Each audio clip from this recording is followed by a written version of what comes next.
අයිබෝවන් කියල පිළිගන්න යාලු හැම දෙනාම සිනමා මන්සල YouTube නාලිකාව වෙත අද අපි බලන්න යන්නේ 2023 අවුරුද්දේ රිලීස් වුණු Duty of School කියන කොරියන් TV සීරීස් එකේ පළවෙනි එපිසෝඩ් එක.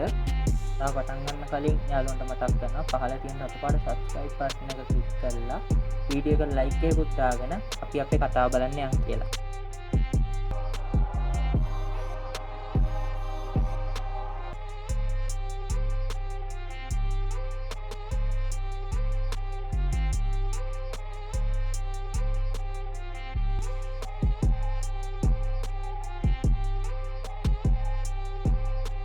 කතාව පටන් ගද්දී අපිට පෙන්වන්නේ දකුණු කොරියාවේ සුන්ජින් උසස් පාසලේ සාමාන්‍ය දවසක්. මේ ඉන්නේ අපේ කතාවේ ප්‍රධාන චරිතය වෙන කිම් චී යොල්. අපේ යාළුවෝ කට්ටිය මේ වෙද්දී වාර විභාගයකට මුහුණ දෙන ගමන් තමයි ඉන්නේ. කට්ටිය එක එක වැඩ විභාගයක් ඇස්සේ. මේ ඉන්නේ අපේ කතාවේ තවත් යාළුවෙක්. මෙයාගේ නම තමයි කිම් ඩොක් ජුන්. මෙයාත් අපේ කතාවේ ඉන්න තවත් විශේෂ චරිතයක්. විභාගය ඉවරලා ඩොක් ජුන් චී යොල් ළඟට එනවා. එයා ඇවිත් එයාගේ ෆෝන් එක බලද්දි මෙයා දකින්නේ අහසින්න ගෝලයෝ ගැන චී යොල් වීඩියෝ එකක් බල ඉන්නවා. මේක දැකපු කිම් ඩොක් චී යොල්ට කියනවා ඔය ගෝලයෝ අවුරුද්දක් විතර තිස්සේ උතන ඉන්නවා. මතකද ගෝලයෝ මුල් කාලේ කියලා.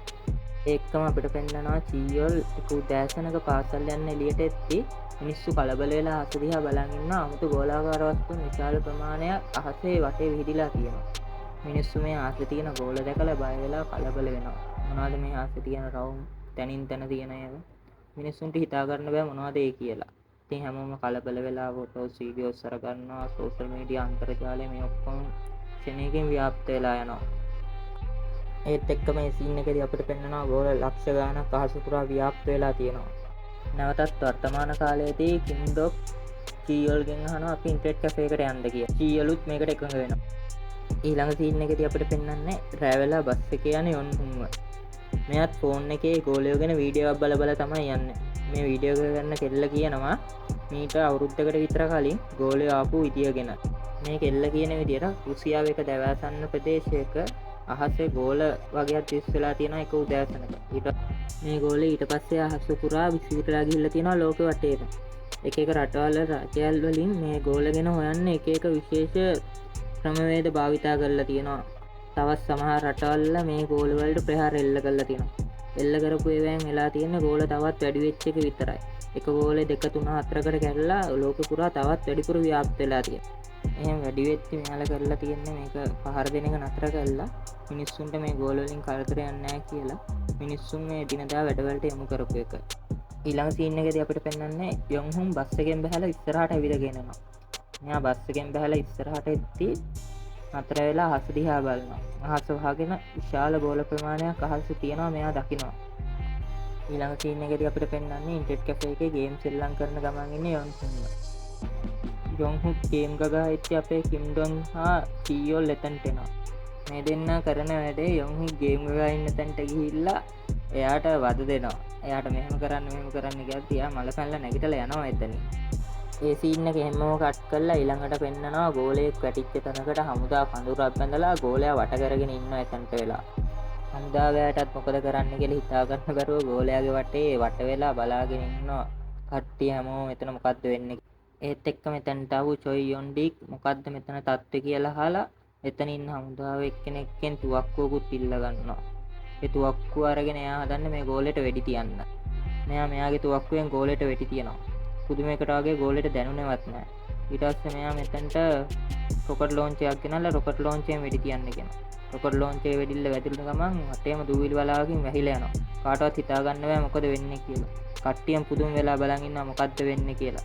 එක පාට මෙතනින් දම් පාට එලියක් එනවා. කට්ටියම ගැස්සිලා යනවා.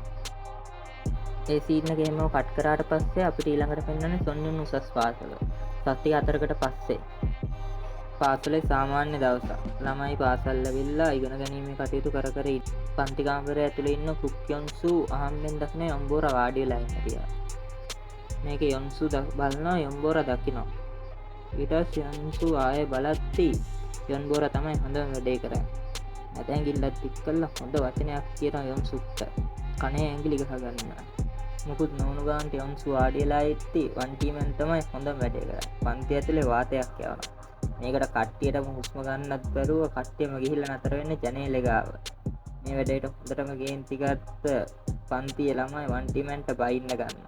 වන්ටිමන් මොකද කරන්න ආය වාතයක් යවන මේටටම් පිටුවස් හිටපු යොල් හුට්ටක් මලපැන් ලයත් නැගිටල යනවා. ඊළඟට ජනේලගාවන්න චීයොල් ජනලෙ හගත්තින්න නාරදිහා බලාගෙන ඉන්න. මෙයා නාර ඔලුව ගත්තු ගමන් තමයි දකින්න එහා පැත්තිදන් තවගෙනින් නාරදිහා බලන් ඉන්නට. මේ දෙන්නට දෙන්න මුණ දිහා බලාගෙන ආපහු මුකුත් නොවිච්ච ගානට අහක බලාගෙන දෙන්නම ක්ලාස් රූම් එක ඇතුළට යනවා. ඊළඟට ක්ලාස් රූම් එකට ආපු ටීචර් ළමයිට තෑග්ගක් ගෙනාවා කියලා ඔයාලගේ නොවැම්බර් මාසේ වාර විභාගේ ලකුණු තියෙනවා කට්ටියම එන්න කියලා කට්ටියට කතා කරනවා ලකුණු ගන්න.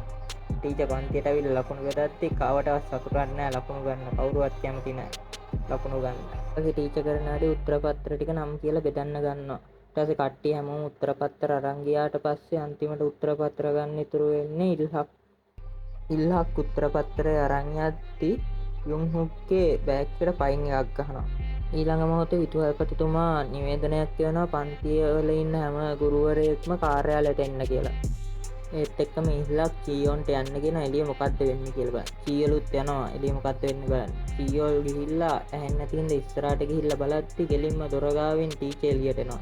චීයොල් ටීචර් අතටම මාට්ටු. ටීචර් චීයොල්ට මුකුත් කියන්නේ නැහැ. චීයොල්ලත් එක්කම පන්තියට ගිහිල්ලා චීයොල්ලත් පන්තියෙන් වාඩි කරනවා. ඊට පස්සේ ළමයි හැමෝටම කියනවා විභාගේ අවලංගු කරා කියලා. අවලංගු කරා කියලා එහෙම ටීචර් කරන වැඩේ ටීවී එක දාන එක. ටීවී එක දැම්මම ටීවී එකේ ඉන්න ආරක්ෂක අමාත්‍යවරයා. ආරක්ෂක අමාත්‍යවරයා කියන්නේ මේ වෙලාවේ ආස තියෙන ගෝල කොයි වෙලාවෙ හරි මිනිස්සුන්ට කරදරයක් වෙන්න පුළුවන් හින්දා වයස අවුරුදු 24ට වැඩි සියලුම දෙනා හමුදා සේවය යොදවනවා කියලා. ඊට අමතරව පාසල් වල ඉන්න ජ්‍යෙෂ්ඨ ශිෂ්‍යයොත් මේ හමුදා සේවය යොදවනවා කියලා එයාලට අමතර ලකුණු ලබා දෙනවා කියලා. මේක අහපු ළමයි ටීචර්ෙන් ප්‍රශ්න ගොඩක් අහනවා. ටීචර් කිසි ප්‍රශ්නකට උත්තර නොදී පන්තියෙන් එළියට යනවා. ටීචර් පන්තියෙන් එළියට ගියාට පස්සේ කිම් යුන් ඉල්හක් එක්ක ආයේ ප්‍රශ්නයක් ඇති කරගන්නවා. මෙතනදී ඉල්හායි යුන්හුයි දෙන්නම හොඳටම ගහ ගන්නවා. ඊට පස්සේ දෙන්නා දෙපැත්තෙන් යාළුවෝ පැනලා දෙන්නා රල්නුව නතර කරලා දෙන්නා සමාදාන කරලා බේර ගන්නවා. ඒත් එක්කම ජනේලේ ගාව ඉන්න ඩක්චුන් එකපාරට ගෑ ගන්නවා යාළුවන්ට මේ එන්න වැඩක් පෙන්වන්න කියලා ජනේලේ අයිනට මුළු ඉස්කෝලෙම ඉන්න ළමයි ආවට පස්සේ දකිනවා හමුදාවෙන් ඇවිල්ලා මේ පාසලේ කඳුරු බඳින්න හදනවා. හමුදා සෙබළු ගොඩක් පාසලට ඇවිල්ලා මේගොල්ලෝ පාසලේ නතර වෙන්න තමයි හදන්නේ. ළමයි බලනවා මේ මොකද්ද මේ වෙන්න යන්නේ කියලා කට්ටියම දැන් බය වෙලා ඉන්න මොකද්ද වෙන්න යන්නේ කියලා කාටවත් හිතා ගන්න බෑ. ඊළඟ සීන් එකේදී අපිට පෙන්වන්නේ රෑ වෙලා කට්ටිය ගෙදරට ගිහිල්ලා අවසර පත්‍ර පුරව ගන්න හදනවා. අවසර පත්‍ර පුරව ගන්න හදද්දී යුන්සුක්ගේ අම්මා කියන්නේ යාට යන්න එපා කියලා. ඒත් යුන්සුක්ගේ බලකිරීමට එයා අවසර දෙනවා යන්න කියලා. යොන් බෝරාගේ අම්මා කියනවා යාට හිතනවා නම් හොඳයි කියලා පුතේ ඔයා අනිවාර්යෙන් ඔයාට හරි දේ කරන්න. ඊළඟට පෙන්වන්නේ ඉල්හක්ගේ අම්මා ඉල්හක්ට යන්න කියලා බල කරලා කියනවා. ඉල්ලක් නෑ යන්න වැඩිපුර කැමැත්තක් නෑ. ඒත් අම්මා කියනවා ඔබ ගෙදර හිටියට වැඩක් කරන්නෙත් නෑනේ. පාඩම් කරන්නෙත් නෑ. ගිහිල්ලා අමතර ලකුණු ටිකක් අරගෙන හරි කොහොම හරි යුනිවර්සිටි යන්න තේරෙන්න කියලා. ඉල්ලක්ට අම්මයි බල කිරීම අහක දාන්න බැරි හින්දා එයාටත් යන්න වෙනවා ගමන. යුන්හුක්ගේ අම්මා නම් වැඩි කැමති නෑ යුන්හුක් මේ ගමන යනවට. ඒකින්ද යුන්හුක්ගේ අම්මා යුන්හුක්ට යන්න එපා කියද්දි යුන්හුක් අම්මගේ අතින් අවසර පත්‍ර ඉල්ලගෙන යුන්හුක් බලෙන් යනවා ගමන යන්න. එයාට අනිවාර්යෙන් යන්න ඕනේ කියලා.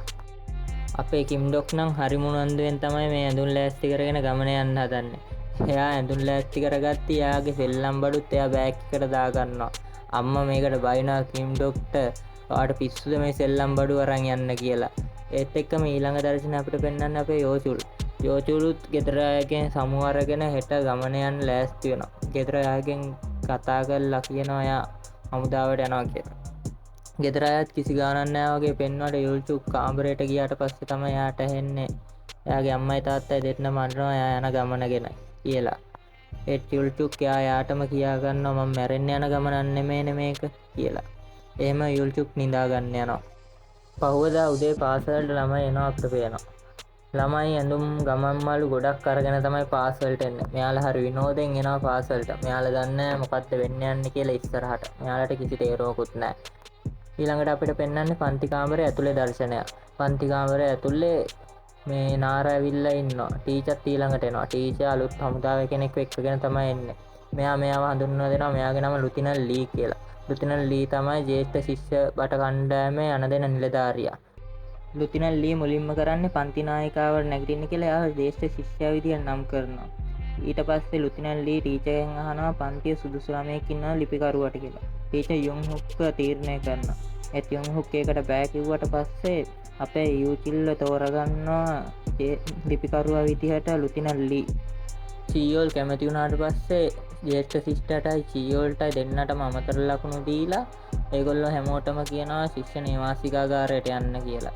ළමයි බලනවා නේවාසිකාගාරයක් කොහෙද මේක ඇතුළේ කියලා. ඊට පස්සේ ලුතිනල් ලී කියනවා නේවාසිකාගාරය තියෙනවා පන්ති කාමරයක් හදලා ඒකට යන්න කියලා. ඊට පස්සේ ළමයි හැමෝම නේවාසිකාගාරයට යනවා. නේවාසිකාගාරය මේගොල්ලෝගේ පන්ති කාමරයක් තමයි හදලා තියෙන්නේ. ළමයි හැමෝම මේක ඇතුළට ආවට පස්සේ ලුතිනල් ලී ඇවිල්ලා කියනවා විනාඩි 30කින් ක්‍රීඩා පිට්ටනියට එන්න කියලා. ගෑනු ළමයිගේ පැත්තට ගියොත් ගෑනු ළමයි නම් තනිකරම විකාරයක්. පිස්සු නටන්නේ ඒගොල්ලෝ. ගෑනු ළමයි හැම මේකප් බඩුවක්ම අරගෙන ඇවිල්ලා ගෙදර තියෙනවා.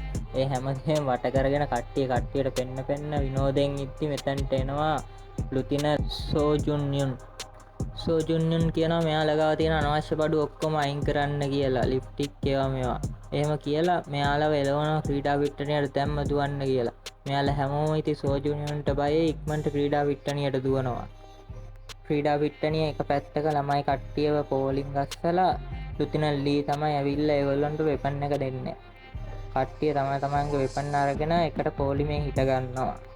තමන්ගේ වෙපන් අරගෙන ක්‍රීඩා පිට්ටනියේ කොනකට ගිහිල්ලා ළමයි ඒවැම් සෙල්ලම් කර ඉන්නවා දකින්නවා යොන්බික් මෙතනට එනවා. යොන්බික් මෙතනට ඇවිල්ලා කට්ටියට කියනවා මේකෙන් සෙල්ලම් කරන්න එපා කියලා. කවුරුවත් කියන දේ අහන්නේ නැහැ. කවුරුවත් යොන්බික් කියන දේ අහන්නේ නැතිකොට යොන්බික් ඇවිල්ලා කට්ටියට අවවාද කරන්න හදනවා. අවවාද කරලා යන්න හදද්දිම පිටිපස්ස හිටපු එක ශිෂ්‍ය බටෙක් යොන්බික්ට මාමේ කියනවා. ඊට පස්සේ යොන්බික් කෑ ගහලා කියනවා මාමා නෙමෙයි මම ඕගොල්ලන්ට වඩා අවුරුදු 2යි වැඩිමල් මට වයස 21යි කියලා. මෙයාට වයස 21යි කිව්වම කට්ටිය පුතුම වෙලා බලන් ඉන්නවා. ඇත්තටම ඔයාට 21යිද කියලා අහලා. ඊට පස්සේ යොන්බික් යන්න හදද්දි මෙතනට එනවා ලුතිනල් ලී. ලුතිනල් ලී ඇවිල්ලා හැමෝටම කෑ ගහලා කියනවා තමන්ගේ වෙපන් අරගෙන ඉක්මනට පෝලිං වෙන්න කියලා. ලුතිනල් ලීට හොඳටම මල පැනලා ඉන්න මේගොල්ලෝ කරන මේ විකාර දැකලා. ඊට පස්සේ ලුතිනල් ලී මෙයා ගාවට ගිහිල්ලා මෙයාගේ වෙපන් එක අරගෙන මේගොල්ලොන්ට කියනවා යුද්ධෙකදී ඔයාට විශ්වාස කරන්න පුළුවන් එකම කෙනා තමයි ඔයාගේ මේ වෙපන් එක. මේ වෙපන් එකත් එක්ක සෙල්ලම් කරන්න එපා. මේක සෙල්ලම් බඩුවක් නෙමෙයි. මේක පරිස්සමෙන් පරිහරණය කරන්න ඕනේ කියලා ලුතිනල් ලී ඒගොල්ලොන්ට කියනවා දුවන්න කියලා. මේගොල්ලෝ දුවලා අන්තිමට මහන්සි වෙලා එනවා විවේකාගාරයට. හැමෝටම දැන් මේක එපා වෙලා තියෙන පළවෙනි දවසේම පුදුම මහන්සියක් හැමෝම දාඩිය නාගෙන ඇවිල්ලා විවේකාගාරේ හතර වටේ වැටිලා ඉන්නවා. කට්ටියට නිකන් පිස්සු වගේ. කට්ටියට එපා වෙලා දැන් දමල ගහලා යන්න හිතලා තියෙන්නේ. මෙහෙත් එක්කම පිරිමි ළමයිගේ විවේකාගාරෙත් අපිට පෙන්නනවා. පිරිමි ළමයිගේ විවේකාගාරයේදී ඉල්හක් එනවා වීඩියෝ එකක් අරගෙන හමුදාවේ ඉන්න කට්ටිය සත්තු අත්තට පැනලා සත්තු අත් ඉන්න සත්තුන්ව වෙඩි තියලා මරනවා. මේක දකින ඩග්චන් කියනවා මෙහෙම දේවල් වෙන්නේ යුද්ධයන් ළඟෙද්දි තමයි මෙහෙම දේවල් වෙනවා එයා දන්නවා කියලා. ඊට පස්සේ කට්ටිය අහනවා එහෙමද එයා දන්නේ කොහොමද කියලා. මෙයා කියනවා මෙයා බලපු ඇනිමේෂන් චිත්‍රපටියක එහෙම තිබ්බා කියලා. මේකටත් කට්ටියට මල පැනලා ඩග්චන්ට වට කරගෙන ගහනවා. මේගොල්ලෝ මෙහෙම මෙතන සෙල්ලම් කර ඉද්දි මෙතනට එනවා ලුතිනල් ලී. ලුතිනල් ලී ඇවිල්ලා කෑ ගහලා අහනවා මොකද්ද ඔය ඕගොල්ලෝ කරන්නේ කියලා. ඊට පස්සේ යුන්හුක් කියනවා ඉල්ලක් ෆෝන් එකක් ගෙනල්ලා කට්ටියව කලබල කරනවා කියලා. ඊට පස්සේ ලුතිනල් ලී ඉල්ලක්ගේ ෆෝන් එක ඉල්ල ගන්නවා. ඊට පස්සේ ලුතිනල් ලී ඉල්ලක්ගෙන් ෆෝන් එක අතරන් යන්න හදද්දිම ඉල්ලක් යුන්හුක්ට ගහන්න හදනවා. මේක දකිනවා ලුතිනල් ලී. ඊට පස්සේ ලුතිනල් ලී දෙන්නම එක්කගෙන යනවා දඬුවමක් විදිහට එළියට ගිහිල්ලා මේ දෙන්න කෑම් බකට් එක අරන් යද්දි යුන්හුක් මේක බිම දාලා යනවා. මේක නමාලපල්න ඉල්ලා යුන්හුක්ට ගහන්න හදද්දි චීයොන් ඇවිල්ලා දෙන්නව නතර කරලා බේර ගන්නවා. ඒත් එක්කම කට්ටිය දකිනවා අහසින්න ගෝලයක් බිමට එනවා. ගෝලේ බිමට ඇවිල්ලා කෙලින් මෙන්න මේගොල්ලන් කකුල් දෙක ගාවටමයි වැටෙන්නේ. කට්ටිය හිතා ගන්න බෑ මොකක්ද උනේ කියලා. ඊට පස්සේ කට්ටිය වට පිට බලද්දි දකිනවා ගෝලයක් ඉන්න ඒගොල්ලන්ගේ ඉස්සෙල්ලා කියනවා මගේ ෆෝන් එක තිබ්බනම් මේක සෝෂල් මීඩියා දාලා මට ජනප්‍රිය වෙන්න තිබ්බා කියලා. යුන්හුක් කියනවා ඔයා ළමයිට කරදර කරන ඒවා දාන්න. එතකොට ඔයාට ජාවත් ජනප්‍රිය වෙන්න පුළුවන් කියලා. මේකට කේන්ති කියපු ඉල්ලක් යුන්හුක්ක තල්ලු කරනවා. තල්ලු කරපාර ගිහිල්ලා ගෝලයාගේ වදිනවා. ඒත් එක්කම තම්පාට එලියක් විහිදගෙන ගෝලයා 아무තු ජීවියෙක් විදියට වෙනස් වෙනවා. ඉල්ලක්ගේ පිටිපස්සේ ඉල්ලක් දැකලා බය වෙනවා. ඉල්ලක්ට කර කියා ගන්න දෙයක් නැහැ. ආව අල්ල ගන්නවා. ඒත් එක්කම ඉල්ලක් බේරෙන්න දඟලද්දී ආව තවත් අත වෙනවා. එයා දඟලන් තව තද වෙනවා. ඒත් එක්කම එතනින් අද කතාව පළවෙනි එපිසෝඩ් එක ඉවර වෙනවා. යුන්හුක්ට වෙච්ච දේ හිතා ගන්න බෑ කාටවත්. ඒත් එක්කම පෙන්නනවා යුන්හුක් චීයෝල් එක්ක කරන වීඩියෝ සංවාදයක්. මේකදී චීයෝල්ගෙන් යුන්හුක් අහනවා ඔයාට පුළුවන් මේ හැමදේම ඉවරුනාට පස්සේ මාත් එක්ක යාළුවෙක් කියලා මාත් එක්ක ගේම් සෙල්ලම් කරන්න ඉන්න කියලා. චිල්ලඩුත් හා කියනවා. ඒත් එක්කම පළවෙනි එපිසෝඩ් එක ඉවර වෙනවා. මේ විදිහට තමයි අපේ කතාවේ පළවෙනි එපිසෝඩ් එක ඉවර වෙන්නේ. එපිසෝඩ් එක ගොඩක් අඩුපාඩු ඇති. මම මේක කරන්නේ පළවෙනි පාර. ඇත්තටම වීඩියෝ එක හොඳ නම් පහළ තියෙන subscribe button එක ඔබලා bell icon එකත් click කරන් යන්න. like එකකුත් දාන්න. අඩුපාඩු පහලින් comment එකක් දාන්න. ඊළඟ එපිසෝඩ් එකෙන් හම්බෙමු. හැමෝටම ජය වේවා. goodbye.